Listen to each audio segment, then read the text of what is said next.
Remember when the Thanagarians made the block hot for the Justice League? Things are as bad as they've ever been because Hawkgirl just betrayed the Justice League and her Thanagarian people came in and invaded Earth. Yeah, all these birdmen walking around looking manny fresh and you're wondering what happened to them Justice League boys. Yeah, they out here but they duck in the smoke. They just broke out of a Thanagarian prison and are trying to keep a low profile, and you know things are bad and dire when John's running butt naked in the streets. Thanagarians on their ass so badly John ain't even got time to make Jenko jeans for himself. And this is wild because this is the Justice League, the big team of DC Comics, and they out here running?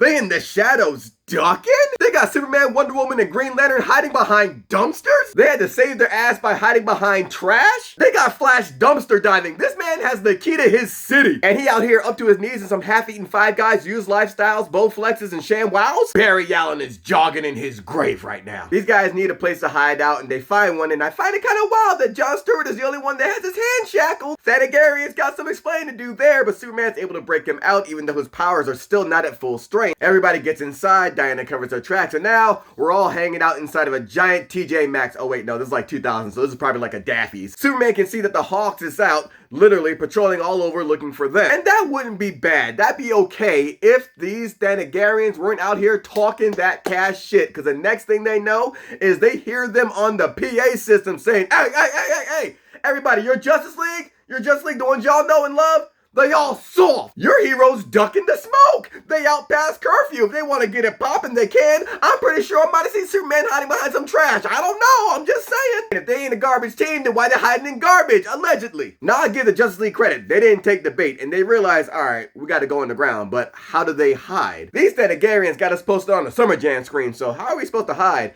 Martian Manhunter suggests, well, maybe if we ditch the costumes because they're looking for the Justice League, we get some plain clothes and we're just, regular citizens. Now, as Martian Manhunter is putting clothes on himself, I want to point out again that he could have done this at any point. Also, he decided to dress himself like Phil Collins in the Bone Thugs and Harmony video Home. Go ahead and Google it and tell me I'm wrong. And I love this scene because Flash kept it real, like, yo, the whole secret identity thing, I don't know if I'm with that. I trust y'all, but this is a big step. We're cool, and I know y'all, but I don't know y'all like that. Batman steps in like Wally West, Clark Kent takes off his cowl, Bruce Wayne. Which is entirely a Batman thing to do, but he's right. We ain't got time for all this. We in it now. And Flash just looks at Bruce like, all right, man, takes the cowl off, and we see he has red hair. And Diana's like, oh, red hair. This suits you. My man's feeling himself like, oh, okay, you think? Bruce's like, hey, everybody put that shit on and let's get changed. And I like this scene because we get to see everybody's fashion sense and how different it is. And okay, we know who they are in their costumes, but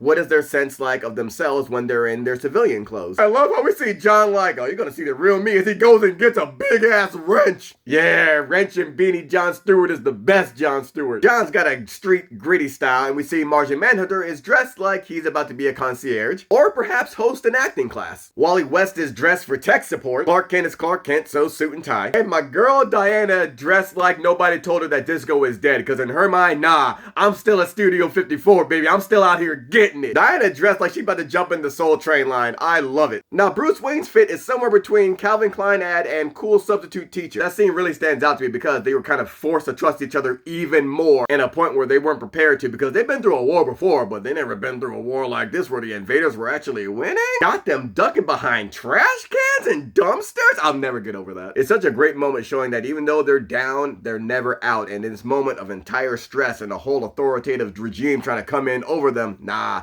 they were still able to stick together and band together and trust each other even more.